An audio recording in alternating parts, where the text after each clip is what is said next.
and over again. This dance is gonna be a drag. Good morning. Is anyone else just so hot? Just showering in their own sweat?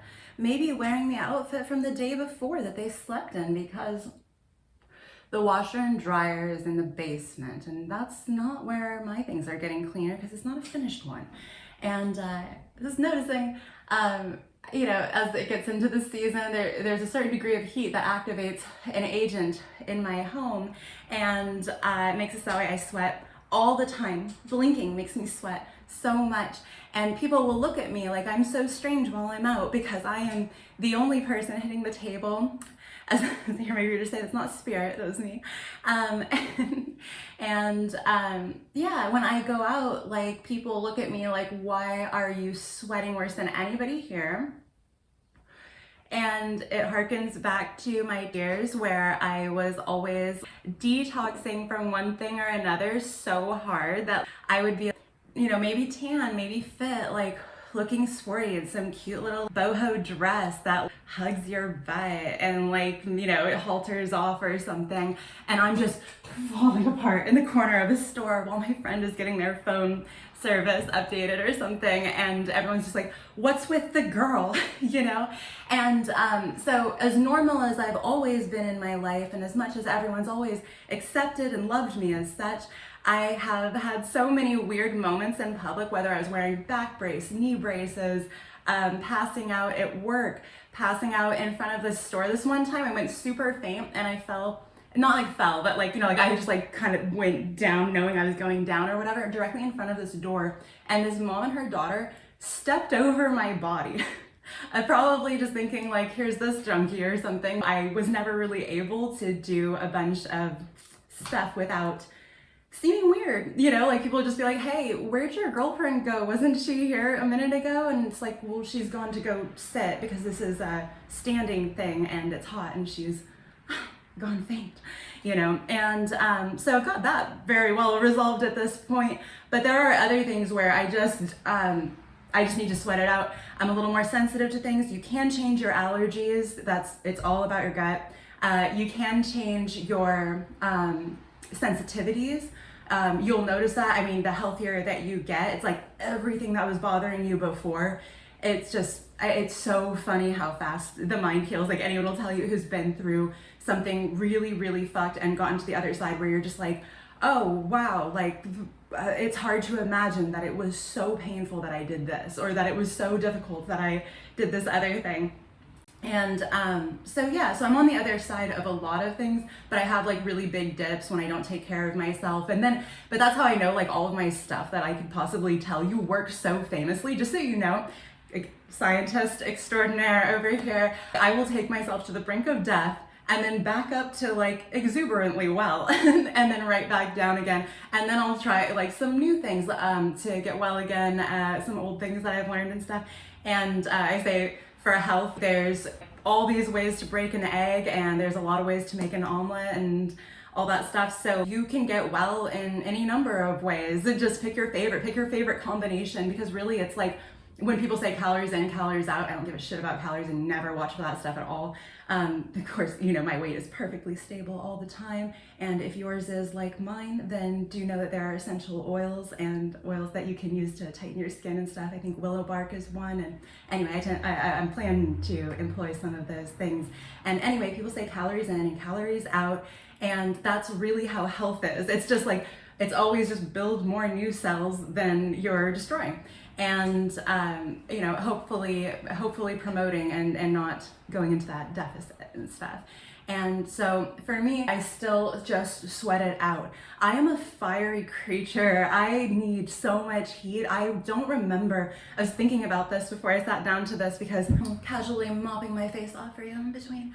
So I was thinking about this before sitting down, that I can't remember the last time I was just too hot, where I was like, oh my God, somebody turn on a fan. I'll maybe turn on a fan, but it's not I don't know, it's more for the air circulation or whatever. If my body wants to sweat, I let it sweat like crazy. And I love the feeling and stuff. And yeah, it's one of your major detox pathways. And whenever I hear people say that they don't like sweating, it drives me up the wall, because I'm just like, whoa, like, is this Wall-E from Disney? Did I ever see that movie all the way through? It's like, move around, babe, like move, sweat all the time. That should feel so good to you. It should feel like a purge. It should feel fucking amazing. But yeah, I was just always so cold that it's like now, like, I haven't used air conditioning of my own volition in so many fucking years, like probably like 20. And like I don't get too hot. And so I do get too cold, but I love the drama of a harsh winter. And so I very much enjoy that where I am now has all seasons. And yeah, I just wanted to go on like a full health spiel tangent thing with you. I just knew that I was in a mood, feeling hardcore this morning, got all this stuff to do. And I am, I think, less than 2 weeks from moving out of here right now, which is so fucking crazy to think, because there's every bit of furniture left here besides the massive clear outs that I've been doing. Like, but more of that was trinketries and figurines and things like that, which this is a candle. So, and then if it's a figurine that was functional, no, I don't know. I've done a really good job getting rid of basically my entire figurine collection. And there was this moment, it was in a bit of a fever, I think, at the time, but which again, like even that, it's just like, it's all sweating is great. But yeah, I was getting rid of my entire like figurine collection. I've known for years that in feng shui, you want to not have like small versions of things around you, because it encourages people around you to behave very small, petty, closed-minded, small-minded, you know what I mean? And I've experienced a great deal of that in my life, and you know, I'll try anything for health and for wellness and balance. The things I've tried, I can't wait to tell you at some point. And had some great successes and just pitfalls that were like sinkholes to another country. And yeah, I got it pretty well. So when I was putting my figurines in this box, I had like this crazy like veil dropping energy shift just moment. I don't know how to talk about it properly without sounding completely insane, because it does sound pretty nuts, but like you have to understand when I say what I'm about to say, that like I've always put so much energy into my things that, you know, that was a big game for my first boyfriend, where he would be like, do you love me more than Lord of the Rings? Do you love me more than X-Men? You know, like, do you love me more than your dragons, kind of thing and stuff. And like, and I would be like, no at first. And further we went and stuff, like the day came where I was like, I love you more than Lord of the Rings, you know? And that was when I was a kid. But anyway, I had this giant like Lord of the Rings altar, and it was like a movie stand that I'd gotten from like a movie store when I was younger. And it had like all the old movies on it, my like collectible stuff for it or whatever. It really wasn't like collectibles though, it was just soundtracks, notebooks, just like accompanying Lord of the Rings stuff, elven brooch, the jewelry set that I have of Galadriel, just different stuff like that was on there. And one night I was sleeping in my room, and my first boyfriend came into the room, and everybody knows to not touch this stand, right? Absolutely everybody knows, do not put your energy on it. If anybody ever touched it, even brushed by it, I would put my hands on it and imagine all of the energy coming out of it, like that they put on it, like out, and then I would like get rid of it. And so it had so much of my energy in it. And my first boyfriend, when he came in, he thought that he was just gonna like touch, like grab for a thing or whatever. And like years later, he would still describe how I snapped to awake, or just being like, just knowing that he was touching it. And so yeah, so I've had all these things forever. I've put so much energy into them. I've loved them so fucking much. I've been a mother of dragons, you know, and Miss Unburnt over here. And also Miss Ives, Vanessa Ives from Penny Dreadful, long-standing joke of me just sleeping in a puddle of my own sweat. And I was just the worst, like that's truly life. But yeah, so I had these figurines that were just everything to me, and I would move with them again and again and again, and they would break again and again. It's like I would like open the trunk when I got somewhere, and it would just be topple smash, like, you know, and just break my heart every time. Most recently, like, you know, I had like all the snow globe ones, you know, big tall dragon wizard, you know, snow globe in the middle and stuff, and those all broke because they were in a Nebraska winter in the garage, and I didn't think about the fact, like, I'd never had my figurines in those conditions, I guess, and so yeah, anyway, they never had all the liquid like freeze and then break and stuff like that before. And so anyway, so years and years later, you know, I had like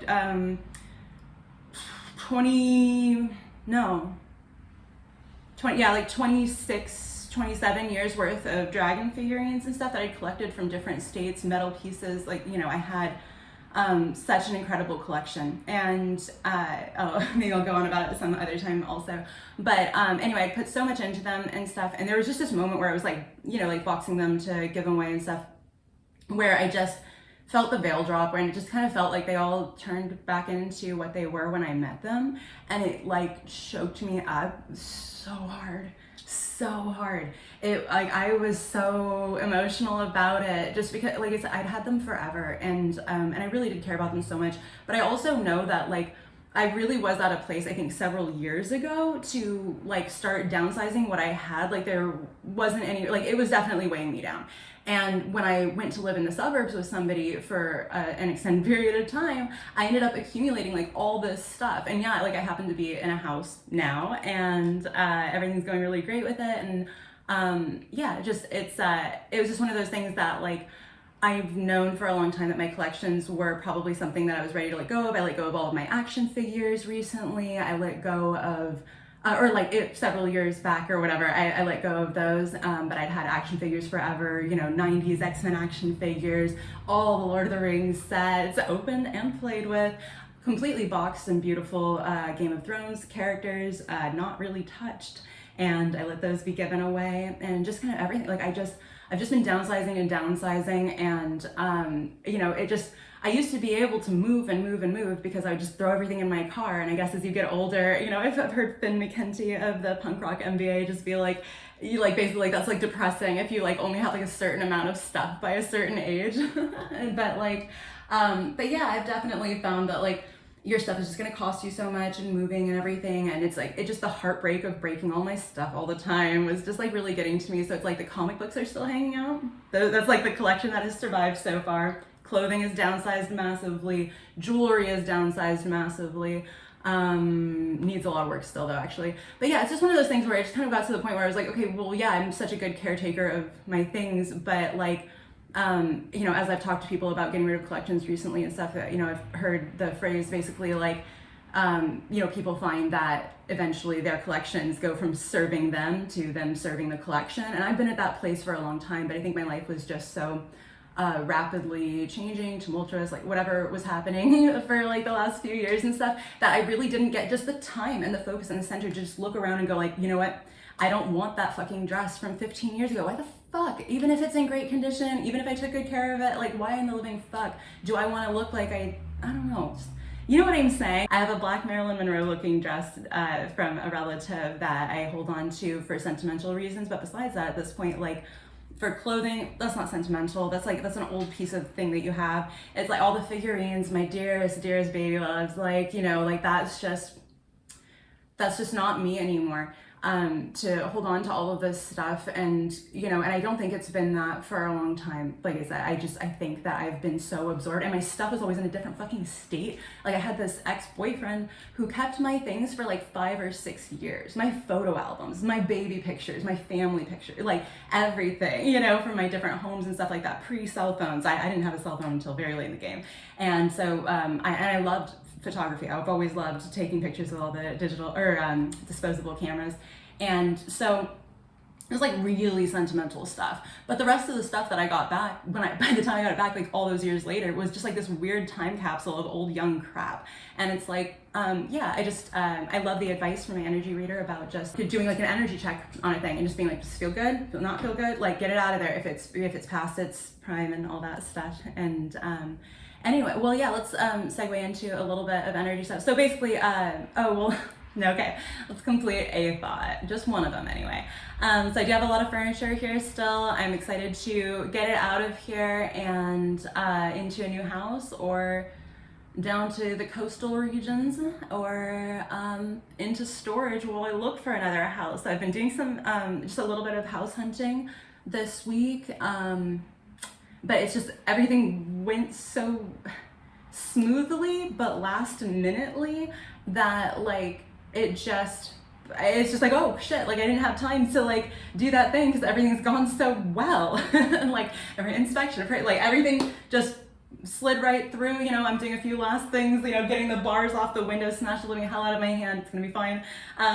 Like took a flying like action movie leap off of my ladder the other day when these bars dropped. But yeah, like I've worked so fucking hard here, and I'm just so excited for the next chapter, and it's so wild to think that I have all these possibilities open to me. I feel well enough. I'm not attached to anybody. Everybody always wants to ask me like, oh, are you married? Do you have kids? Like, you know, whatever. And it's like I can hear them asking me, are you tied down some way? Do you have a job? Do you have like, and I'm like, I do whatever the fuck I want. And it's never been more true actually than now, and back when I used to do whatever the fuck I wanted before I let everybody kind of be in my ear all the time and became part of the machine.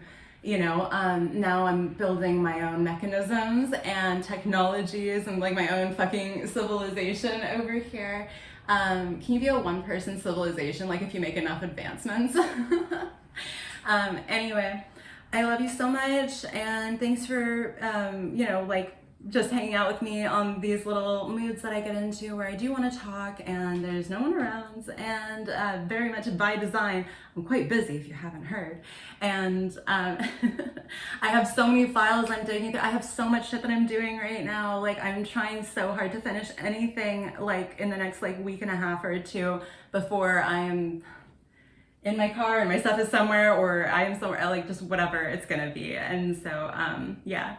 So super excited to make that decision, and yeah, let's segue over to spiritual stuff for like half a second or whatever, just goofy stuff. Like I'm just gonna show you this clip that I had of this woman and I, or whatever, like, or this me describing this exchange with this woman, where like she was like singing the song that was in my head, and I was just gonna preface it also by saying that it's like even if the song was playing in the store that we were just in, and then we both like were thinking the exact line like at the exact same time, it's still a coincidence, and you want to look out for those things. Like my number's a 2, right? But everything's a 2 for me. Like this is the back of my car opener, and it's just something that came with the car, and it's a 2. And I have 2s everywhere. I have had a woman before, like not that long ago, I was, you know, doing some stuff with my car, and I'm in this little office area, and she's like, oh, do you know what time it is?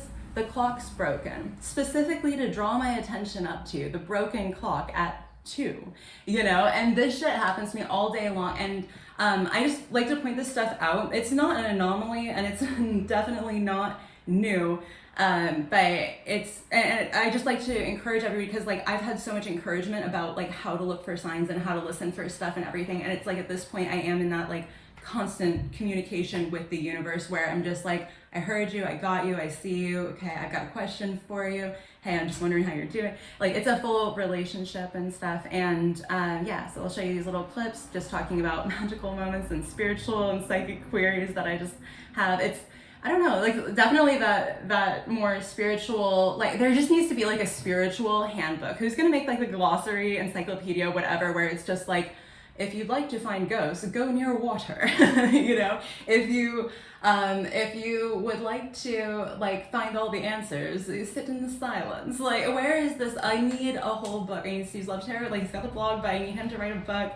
Or I need I need somebody getting like all of this information in one spot, because I feel like I get insanely good information from like all these different places, and I really do want them all together.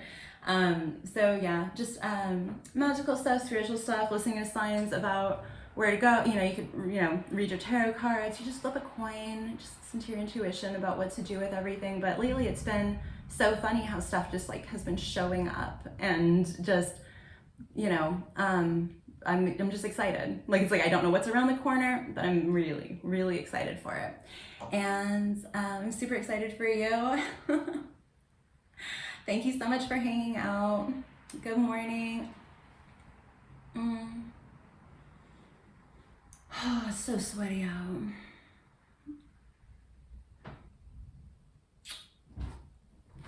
The whole world's sweating right now.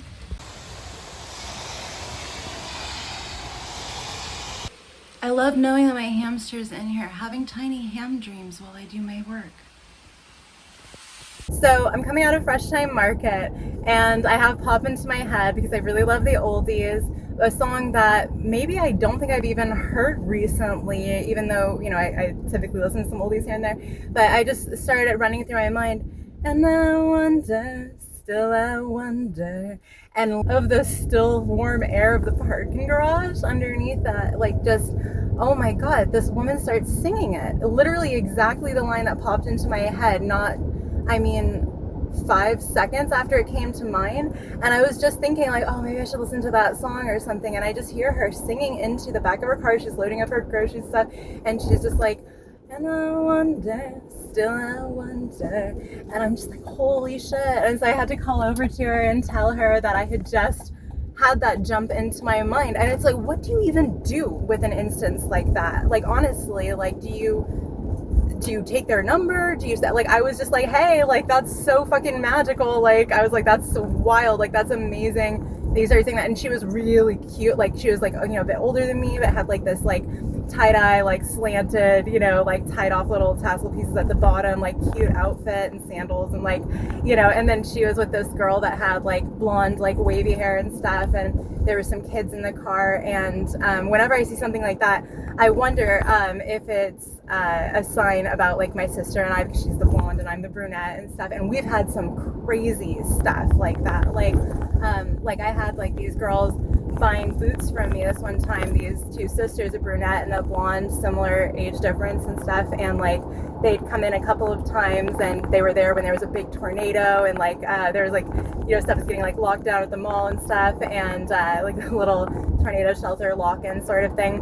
And so I'd had like these like couple of like special encounters with these girls that, you know, made me think of my sister and I. And then when I'm flying home from Atlanta back to Nebraska, back to Lincoln of all places, these girls are on the same flight. And I've just had some really wild stuff like that. And it's just like, what do you do? What do you do with those girls? You know, I heard recently, Steve Slubter, what you want to do if you hear someone, or like if someone reminds you of somebody that you know, what you're supposed to do is take note of what they're doing. So I saw somebody the other day that reminded me of someone that I knew, and they were like going for like a little jog and they were walking a dog at the same time. And I was like, I don't know, that's probably about what that person's doing. And because they're a dog walker, and I know that they've worked really hard to like be in shape and stuff like that recently. And so yeah, I just wanted to go on like a quick spiel because like you know, so it's important, you know, like a therapist will just tell you like, oh, like you're just what do they say, transference, you're just thinking that somebody, like you're superimposing your own shit onto that person, like being like, oh, like maybe it's like so and so or whatever. But yeah, I just I don't know, I just wanted to say, like, I have not come across it yet. I have not been advised as of yet. What do you do when you have an just incredible magical moment with somebody like that, where you're like, why the fuck were you on my brainwave? My phone's out of storage. Everything's out of storage.